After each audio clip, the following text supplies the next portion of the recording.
जो लोग सीयूईटी का फॉर्म फिलअप नहीं किए हैं वो कर सकते हैं। 30 मार्च तक फॉर्म एक्सटेंड हो चुका है, ठीक है। तो ये मैंने ये बहुत पहले ही मतलब फॉर्म फिलअप कर दिया था, लेकिन वीडियो नहीं बना पा रहा था तब से। देखो, आपको सीयूईटी का ऑफिशियल वेबसाइट ओपन करना है, फिर यहाँ पे इन्फॉर्मेशन बुलेटिन को डिटेल्स पढ़ना है, कितना आपका फ़ी कितना लग रहा है, क्या सब आपको डिटेल्स चाहिए, फिलअप करने के टाइम, पासवर्ड कैसे देना है, सब कुछ यहाँ पे आपको मिल जाएगा इन्फॉर्मेशन बुलेटिन में। तो आपको यहाँ पे सब कुछ पढ़ के फिर यहाँ पे आई हैव डाउनलोडेड वाला में क्लिक करके क्लिक टू प्रोसीड पे क्लिक करना है। फिर उसके बाद ये वाला विंडो आपका ओपन होगा, रजिस्ट्रेशन फॉर्म, जहाँ पे कैंडिडेट का name, father name, mother name, guardian name, date of birth, gender, nationality, identity type में आप जो है आधार कार्ड दे सकते हो, एंड आपका Aadhaar card number, valid identification number में आप अपना आधार नंबर दे सकते हो। उसके बाद आपका प्रेजेंट एड्रेस देना है, ठीक है। Present address and permanent address अगर दोनों सेम है तो नीचे एक टिक होगा, उसमें क्लिक करना है, ठीक है। यहाँ पे आपका हाउस नंबर, सब लोकेलिटी कंट्री, ये सब आप जो है भर के यहाँ पे परमानेंट एड्रेस अगर सेम है तो यहाँ पे टिक कर लेना है, click if the same as present address जो लिखा है इसमें। फिर इसके बाद एक पासवर्ड आपको चूज करना है जो मिनिमम 8 कैरेक्टर का होगा, एंड फिर कंफर्म पासवर्ड में सेम उसी पासवर्ड को आपको टाइप करना है। एक सिक्योरिटी क्वेश्चन लेना है जिसमें आपको ये सब क्वेश्चन देखने के लिए मिलेंगे, इनमें से कोई एक क्वेश्चन अपने आप से सिलेक्ट करके एक कोई अपने आप से कोई आंसर भी आपको सिलेक्ट करना है, ठीक है। कुछ भी आप सिलेक्ट करो, आंसर भी अपने तरफ से देना है। फिर सिक्योरिटी पिन पे क्लिक करके सिक्योरिटी पिन जो होगा वो टाइप करना है, क्लिक नहीं करना है, टाइप करना है। तो फिर आपका उसके बाद ये वाला पेज ओपन हो जाएगा जहाँ पे ऊपर आपका नाम एंड आपका एप्लीकेशन नंबर लिखा होगा, तो इसको आपको नोट डाउन कर लेना है। आपके मोबाइल नंबर पे भी ये आ जाएगा, ठीक है। आपका एप्लीकेशन नंबर यहाँ पे नॉट सबमिटेड दिखा है तो लिखा है तो कंटिन्यू एप्लीकेशन फॉर्म पे आपको क्लिक करना है, ठीक है। जैसे आप कंटिन्यू एप्लीकेशन फॉर्म में क्लिक करोगे तो आपको एक नेक्स्ट पेज ओपन होगा जहाँ पे आपको देखने के लिए मिलेगा, ठीक है। ये सब चीज़ मैं आपको दिखाता हूँ। कंटिन्यू एप्लीकेशन फॉर्म पे क्लिक करने के बाद पर्सनल डिटेल्स आपको फिल करने हैं, ठीक है। Candidate name, date of birth, gender, ये ऑलरेडी कुछ कुछ चीज़ फिलअप हो गया होगा। फिर उसके बाद आपको अपना कैटेगरी डालना है, जनरल मतलब ऑन रिजर्व कैटेगरी जो लोग हैं, ठीक है, या फिर जो लोग रिजर्व कैटेगरी से हैं, ओबीसी है, एससी एसटी, ईडब्ल्यूएस, जो भी आपका कैटेगरी है वो डालना पड़ेगा। अगर पीडब्ल्यूबीडी मतलब आपका फिजिकली डिजेबल्ड हो तो यस, नहीं तो नो डालना है। फिर father name, father qualification, father occupation, mother name, mother's qualifications, mother occupation, इस तरह से आपको ये सब चीज़ जो है डालना है। देखो सारे चीज़ जितना भी यहाँ पे चीज़ है ना, अच्छे से आपको फॉर्म फिलअप करते टाइम करना है, क्योंकि आपका शायद एरर अगर कुछ हो तो चेक जो उसका रेक्टिफिकेशन करने के लिए टाइम मिलेगा, लेकिन अगर नहीं मिलेगा तो दिक्कत है। तो करते टाइम, फॉर्म फिलअप करते टाइम आपको सब कुछ ठीक से करना है, ठीक है। यहाँ पे एक गार्डियन नेम भी दिया हुआ है, आप अपना गार्डियन नेम डाल सकते हो। पेरेंट्स आपके फादर भी हो सकते हैं, अदर देन फादर भी आपका कोई गार्डियन का नाम दे सकते हो। एनुअल फैमिली इनकम, आपका फैमिली का टोटल इनकम कितना है वो आपको डालना है, ठीक है। फिर आर यू ट्विन बोला है, अगर दो ट्विन सिस्टर हैं या ट्विन ब्रदर हैं तो वहाँ पे आर यू ट्विन में येस होगा, ठीक है, नहीं तो नो होगा। तो सारा डिटेल्स आपको फिलअप करते टाइम आपको अच्छे से देखना है। मैंने ये बहुत पहले फिलअप कर लिया था जब डेट एक्सटेंड नहीं हुआ था, लेकिन मुझे उस टाइम में मतलब वीडियो बनाने का मौका नहीं मिल पाया था because of busy schedule. I was planning for the crash course. तो इसके लिए अगर आप प्रिपरेशन कर रहे हो तो आप क्रैश कोर्स ज्वाइन कर सकते हो। हम लोग 21 मार्च से सीयूईटी के लिए डेडिकेटेड क्रैश कोर्स लॉन्च कर रहे हैं, ठीक है। अगर आपको ज्वाइन करना है तो आपको जो व्हाट्सएप नंबर है उसी पे कांटेक्ट करना होगा, 7327813135। आपको स्क्रीन के ऊपर भी व्हाट्सएप नंबर आपको दिख रहा होगा, इसमें आपको कांटेक्ट करना है अगर आपको क्लासेस लेना है। इसके लिए आपको हम ऑनलाइन क्लासेस प्रोवाइड करेंगे, ठीक है। आपको ऑनलाइन टेस्ट सीरीज भी प्रोवाइड करेंगे, एंड स्टडी मटेरियल आप आरआई वाला स्टडी मटेरियल पढ़ सकते हो। बाकी जो डोमेन सब्जेक्ट्स आपको चूज करना है उसके लिए आप अपना क्लास 12th का बुक सिंपली रेफर कर सकते हो। क्लियर। एंड देखो, ये जो सीयूईटी का फॉर्म फिलअप है बहुत इंपॉर्टेंट है, क्योंकि आगे जाके सारा एग्जाम आपको सीयूईटी के थ्रू, मतलब किसी भी यूनिवर्सिटी में आपको एडमिशन लेना है तो आपको सीयूईटी के थ्रू ही लेना पड़ेगा, ठीक है। इसीलिए सीयूईटी बहुत इंपॉर्टेंट है, ठीक है। आपको अच्छे से प्रिपरेशन करना ही पड़ेगा। देखो, अगर आपको आरआई में जाना है तो सिर्फ आरआईसी एग्जाम दे सकते हो, लेकिन मैं आपको सजेस्ट करूंगा कि एक सेकेंड ऑप्शन रखो, क्योंकि बाय चांस अगर किसी चीज़ की वजह से आपने अच्छे से प्रिपरेशन किया है और नहीं हो पाया, मैं तो भगवान से दुआ करूंगा आप सब लोग का हो जाए आरआईसी में सिलेक्शन, लेकिन अगर नहीं होता है तो एक सेकंड ऑप्शन, एक बैकअप प्लान के हिसाब से आप सीयूईटी को रख सकते हो, ठीक है। इसलिए सब लोग सीयूईटी का फॉर्म फिलअप कर लेना। आई विल रिक्वेस्ट एवरीवन कि आप सीयूईटी का फॉर्म फिलअप कर लेना, एंड सेंट्रल यूनिवर्सिटी में इंटीग्रेटेड बीएससी बीएड बीए को एक सेकंड ऑप्शन की तरह आपको रखना पड़ेगा। तो इसके लिए भी हम online classes, online test series provide कर रहे हैं, वो आप ज्वाइन कर सकते हो बहुत ही कम प्राइस पे आपको मिल रहा है। तो डिटेल्स जानने के लिए आपको व्हाट्सएप नंबर पे कांटेक्ट करना है, ठीक है। यहाँ पे और भी डिटेल्स फिल करना है। देखो, क्योंकि मैंने ये जो स्क्रीन रिकॉर्ड पहले से कर लिया था, तो अभी मैं इसके ऊपर वॉइस ओवर दे रहा हूँ, तो इसलिए इसके स्पीड के अकॉर्डिंग मुझे बोलना पड़ रहा है। तो आपको डोमिसाइल स्टेट, आपका जो डोमिसाइल स्टेट है मतलब आप जिस स्टेट से बिलोंग करते हो, ठीक है। फिर आर यू डायबिटिक लिखा है, अगर आप डायबिटिक हो तो नो करना है, ठीक है। प्लेस ऑफ रेसिडेंट जो होगा आपका रूरल या अर्बन दिखाएगा। मोड ऑफ प्रिपरेशन, आप सेल्फ स्टडी कर रहे हो, कोई ऑनलाइन कोचिंग करोगे या क्या करोगे, वो उसमें आपको डालना पड़ेगा, ठीक है। Medium of study in qualifying examination, English, Hindi, जो भी आपको वो डालना पड़ेगा। तो ये सब डिटेल्स आपको फिल कर लेना है। ये सब करने के बाद आपका एक नेक्स्ट पेज जो है ओपन हो जाएगा, उसमें आपका रहेगा एजुकेशनल डिटेल्स, जिसमें आपका रिजल्ट स्टाटस, क्लास 10th का डालना होगा, पास्ट हो जाएगा आपका क्योंकि 10th आप पास कर चुके हो। फिर पासिंग ईयर क्या होगा वो डालना है। क्वालिफाइंग एग्ज़ाम आपका क्या होगा, यहाँ पे 10th आपका मेट्रिकुलेशन होगा, ठीक है। आपका बोर्ड होगा CBSE, ICSE लाइक दैट आपका होगा, ठीक है। यहाँ पे 10th और इक्विवेलेंट क्वालिफाइंग एग्जाम हो जाएगा। प्लेस ऑफ स्कूलिंग आपका अर्बन या रूरल डालना है। Type of school CBSE, government school जो भी है, केंद्रीय विद्यालय, जवाहर नवोदय विद्यालय, इसमें से कोई आपको चूज करना है। क्वालिफाइंग एग्जामिनेशन कंट्री इंडिया है, इंडिया के बाहर के बच्चे भी इसमें अप्लाई कर सकते हैं, ठीक है। उसके बाद आपको क्वालिफाइंग एग्जामिनेशन स्टेट दिया हुआ है, ठीक है। क्वालिफाइंग एग्जामिनेशन स्टेट मतलब आप जिस स्टेट से ये कर चुके हो। कभी कभी क्या होता है ना, कुछ पेरेंट्स, कुछ बच्चों के पेरेंट्स दूसरे जगह पे पोस्टेड होते हैं, तो उसके अकॉर्डिंग आपको जो है डालना पड़ेगा। भले ही आपका डोमिसाइल कुछ और है, लेकिन प्रेजेंट पोस्टिंग आपके पेरेंट्स के अकॉर्डिंग आपको यहाँ पे क्वालिफाइंग एग्जामिनेशन स्टेट डालना होगा, ठीक है। क्लियर। तो उसके बाद आपका बोर्ड नेम, जो भी आपका बोर्ड का नेम है वो डालना है। डिस्ट्रिक्ट आपको डालना है, यहाँ पे स्कूल कॉलेज का नेम डालना है, स्कूल कॉलेज का पिन कोड डालना है, आपका रोल नंबर डालना है, ठीक है। और आप उसके साथ साथ आपका जो है रिजल्ट मोड भी डालना है। रिजल्ट मोड में आपका दिखाएगा परसेंटेज है या आपका CGPA में है, ठीक है। वो रिजल्ट मोड का होगा। तो सब कुछ अच्छे से डालना है आपको। आपका जो 10th क्लास का मार्कशीट होगा ना, वो आपको देखना पड़ेगा, 10th क्लास का मार्कशीट, ठीक है। सिमिलरली आपको 12th क्लास का भी सारा डिटेल्स फिलअप करने के बाद सेव पे क्लिक करना है। नेक्स्ट पेज आपका ओपन होगा, एग्जामिनेशन सेंटर सिलेक्शन। आपको 2 स्टेट एंड 2 सिटी सिलेक्ट करना होगा। एक ही स्टेट का 2 सिटी आप सिलेक्ट कर सकते हो, ठीक है। 2 सिटी सिलेक्ट करने के बाद आपको जो है यहाँ पे सेव पे क्लिक करना है। जैसे मैंने उड़ीसा का, दोनों ही सिटी उड़ीसा का मैंने सिलेक्ट किया, एक मैंने भुवनेश्वर किया, दूसरा मैंने कटक किया। फिर उसके बाद यहाँ पे सेव पे आपको क्लिक करना होगा। तो नेक्स्ट आपका यहाँ पे ऐसे दिखाई देगा आपको। प्रोसीड टू नेक्स्ट पे क्लिक करने के बाद आपको यहाँ पे अपना यूनिवर्सिटी सिलेक्ट करना है, जो मोस्ट इंपॉर्टेंट चीज़ है। सबसे ज़्यादा इंपॉर्टेंट चीज़ तो यही है, यहाँ पे ही बच्चे गलती करेंगे, ठीक है। मैंने ऑलरेडी इसके ऊपर एक वीडियो बना दिया था कि कौन कौन सा यूनिवर्सिटी आपको चूज करना है। List of universities for BSc BEd BA BEd मैंने उसके ऊपर वीडियो बनाया था। तो मैं इस कैंडिडेट के लिए BA BEd का जो है BA BEd के लिए फॉर्म फिलअप कर रहा हूँ। कैंडिडेट आर्ट्स से है तो हम सिर्फ BA BEd के लिए फॉर्म फिलअप करेंगे, ठीक है। तो देखो, सबसे पहले आपको यूनिवर्सिटी में यहाँ पे जाके आपको देखना है कौन कौन से यूनिवर्सिटी में BA BEd है। ये तो पहले से आपका ये होमवर्क करके रखना होगा, मतलब वीडियो आइदर मेरा देखा होना चाहिए या फिर आप खुद से सर्च कर सकते हो। तो मैंने इसके ऊपर वीडियो बनाया था कि साउथ बिहार में BA BEd प्रोग्राम अवेलेबल है। देखो यहाँ पे साउथ बिहार जैसे आप क्लिक करते हो 4 ईयर इंटीग्रेटेड BA BEd दिखा दिया, ठीक है। यहाँ पे आप चेक भी कर सकते हो साउथ बिहार में 4 इंटीग्रेटेड BA BEd प्रोग्राम है, ठीक है। उसके लिए कौन कौन सा सब्जेक्ट चाहिए वो वहाँ पे ऑलरेडी लिखा है। General test, teaching aptitude, general English, political science, history और इकोनॉमिक्स चाहिए।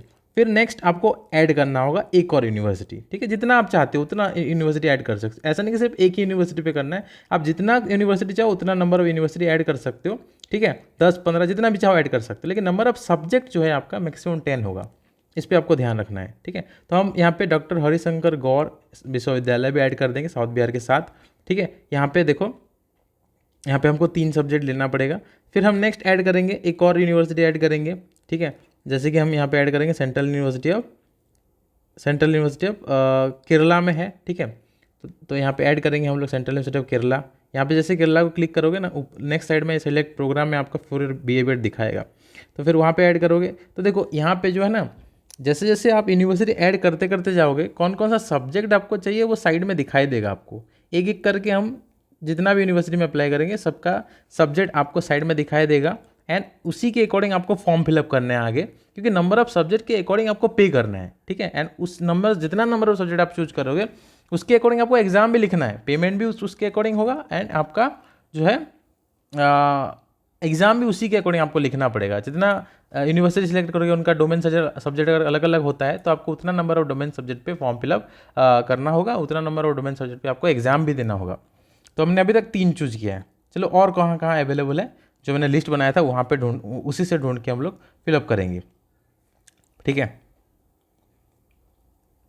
ओके, तो नेक्स्ट हमारा होगा central university of south Bihar कर लिया, केरला कर लिया, एंड हम लोग एमपी का जो सागर में जो है उसी को हमने फॉर्म फिलअप कर लिया, ठीक है। और बाकी आपके पास लिस्ट होगा, नहीं तो वो प्रीवियस वीडियो देख लेना, मैं उस वीडियो का लिंक भी जो है डिस्क्रिप्शन सेक्शन में दे दूंगा। जो लोग बीएससी बीएड के लिए फॉर्म फिलअप करेंगे वो भी देख सकते हैं, ठीक है। उनके लिए मैंने पूरा लिस्ट बना दिया है कि बीएससी बीएड के लिए अगर आपको अप्लाई करना है तो कौन कौन सी यूनिवर्सिटी में आपका प्रोग्राम अवेलेबल है। तो यहाँ पे हमने केरला का चूज कर लिया। देखो अब नेक्स्ट हम दूसरा एक जगह का चूज करेंगे, ठीक है। 3 ऑलरेडी कर लिया है। तो सेंट्रल यूनिवर्सिटी ऑफ केरला के बाद हम लोग चूज करेंगे सेंट्रल यूनिवर्सिटी ऑफ, देखो अब देखो एक तो ऑलरेडी आपने अगर चूज कर लिया तो 2 बार वहाँ पे नहीं क्लिक कर सकते, ठीक है। अब नेक्स्ट आपको चूज करना पड़ेगा, एक यूनिवर्सिटी को 2 बार ऐड नहीं कर सकते, ठीक है। तो यहाँ पे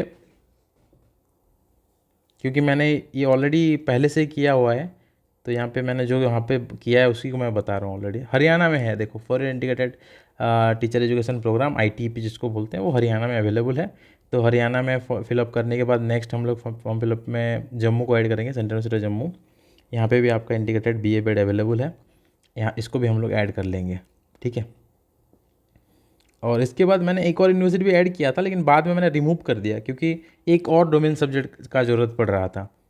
तो स्टूडेंट्स को वहाँ पे जाना भी नहीं है, जिसके लिए मैं फॉर्म फिलअप कर रहा हूँ उसको वहाँ पे जाना भी नहीं है, और एक्स्ट्रा वो सब्जेक्ट उसका सिलेबस में भी नहीं है, तो उसको पढ़ने में भी दिक्कत होगा। तो इसलिए हमने फिलअप नहीं किया था। ये तुम्हारा है, देखो राजीव गांधी यूनिवर्सिटी, हाँ इसको मैंने ऐड किया था, बाद में मैंने इसको रिमूव भी कर दिया क्योंकि यहाँ पे एनवायरमेंटल साइंस एक एक्स्ट्रा सब्जेक्ट चाहिए था। बाकी सब में लगभग कुछ कुछ कॉमन है, political science, history, geography, teaching aptitude, English, ये सब कॉमन है, लेकिन एनवायरमेंटल साइंस एक एक्स्ट्रा सब्जेक्ट हो जाता है, एक्स्ट्रा डोमेन सब्जेक्ट। तो मैंने बाद में इसी को, ये जो राजीव गांधी यूनिवर्सिटी है ना, इसको मैंने रिमूव कर दिया था।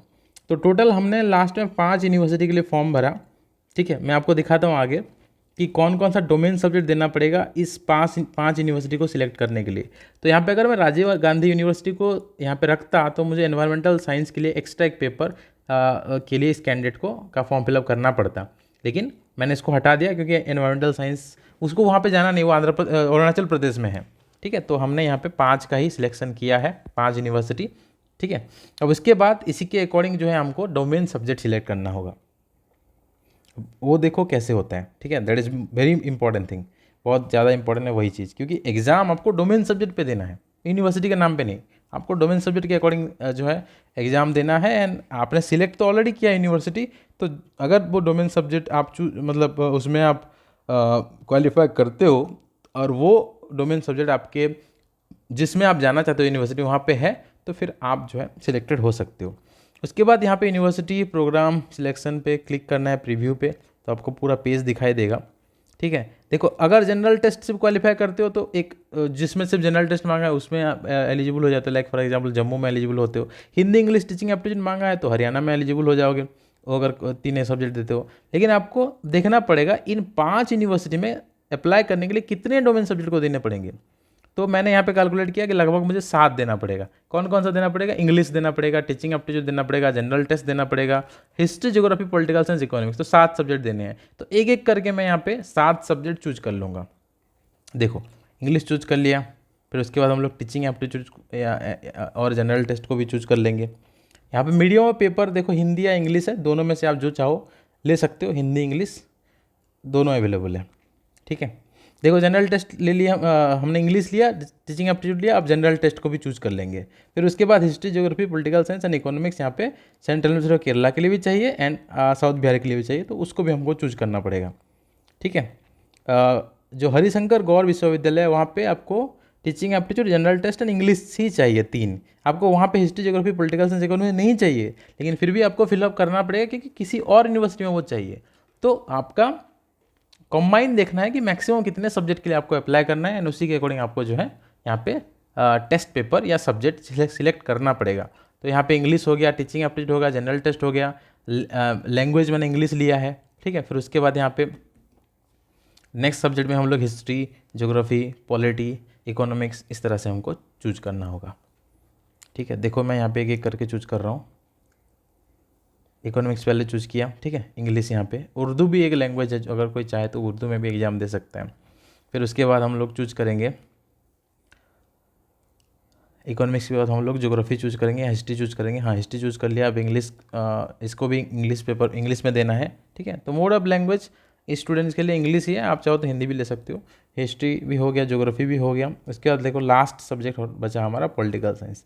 तो पॉलिटिकल साइंस को हमने सिलेक्ट कर लिया, ठीक है। सब्जेक्ट जो लैंग्वेज भी सिलेक्ट कर लिया, मीडियम ऑफ टेस्ट। अब उसके बाद हमारा टोटल हो गया 7 सब्जेक्ट। अब सात सब्जेक्ट के अकॉर्डिंग 1500 रुपया लगता है। तो यहाँ पे नीचे लिखा भी होता है कितना रुपया लगता है, वो ऑटोमेटिकली आपको बता देगा सब्जेक्ट सेलेक्ट करने के बाद कि आपको 1500 रुपया लगेंगे। तो यहाँ पे आई हेयर बाय डिक्लेयर पे क्लिक करना है, फिर उसके बाद सेव पे क्लिक करना है, ठीक है।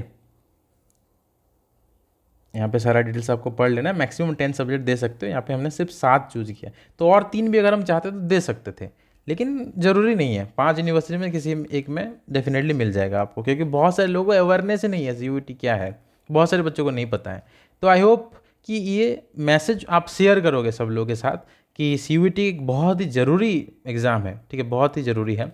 किसी भी यूनिवर्सिटी में अप्लाई करना तो आपको CUET के थ्रू ही एडमिशन मिलेगा आगे, ठीक है। नहीं तो RIC दो या CUET दो या फिर जो भी अलग अलग एग्जाम होता है देना पड़ेगा, लेकिन मैक्सिमम यूनिवर्सिटी के लिए आपको CUET एग्जाम देना पड़ेगा।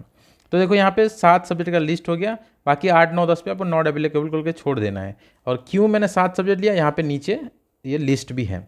उसके बाद प्रोसीड टू नेक्स्ट सेक्शन में क्लिक करेंगे तो यहाँ पे फोटो एंड सिग्नेचर ऐड करने के लिए बोलेगा।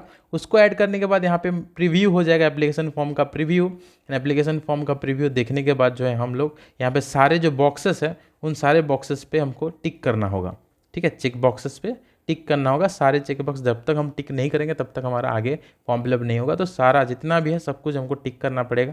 एंड सब कुछ टिक करने के बाद ही जो है हम पेमेंट कर सकते हैं। प्रोसीड टू पेमेंट पे क्लिक करेंगे, ओके पे क्लिक करेंगे। फिर जो है आपका फिर से रजिस्ट्रेशन डिटेल्स है, कितना पैसा लगेगा। PF फॉर 7 सब्जेक्ट 1500 है, तो 1500 आपको पे करने हैं। State bank of India, Canada bank, ICICI या पेटीएम के थ्रू आप पेमेंट कर सकते हो, ठीक है। आप UPI के थ्रू भी पेमेंट कर सकते हो। तो इसके बाद आपको ये सब ऑप्शंस मिल जाएंगे, अकॉर्डिंगली आपको पेमेंट करना है, ठीक है। तो I think this much information is sufficient. आप आगे का जो है खुद से कर सकते हो, ठीक है। तो मैं तो बस पहले से वीडियो का रिकॉर्डिंग, स्क्रीन रिकॉर्डिंग कर दिया था, एंड इसके बाद मैं इसके ऊपर वॉइस ओवर दे रहा हूँ, ठीक है।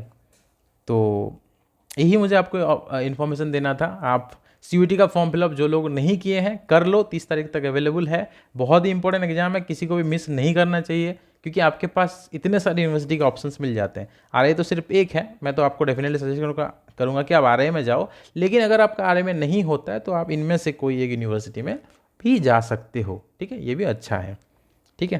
तो ओके, तो आई होप आप लोगों को समझ में आ गया कैसे फॉर्म फिलअप करना है। पूरा फॉर्म फिलअप होने के बाद आपका खुद का जो पूरा पेज है, पूरा एप्लीकेशन फॉर्म वो आ जाएगा आपके सामने। मैं सजेस्ट करूंगा कि आप लोगों को एक प्रिंट आउट उसका निकाल लेना, कंप्यूटर में 2-3 जगह सेव कर लेना, ईमेल पे भी सेव कर लेना, एंड उसका प्रिंट आउट निकाल के अच्छे से आपके पास रखना है, क्योंकि उसमें बहुत सारे डिटेल्स रहते हैं। एंड लास्ट में मैं आपको बोलूँगा, आप हमारे ऑनलाइन क्लासेस ज्वाइन कर सकते हो, ऑनलाइन टेस्ट सीरीज ज्वाइन कर सकते हैं, इस एग्जाम के लिए अच्छे से प्रिपरेशन कर सकते हो। तो इस वीडियो में इतना ही, फिर मिलते हैं हम लोग अगले वीडियो पे। Thank you.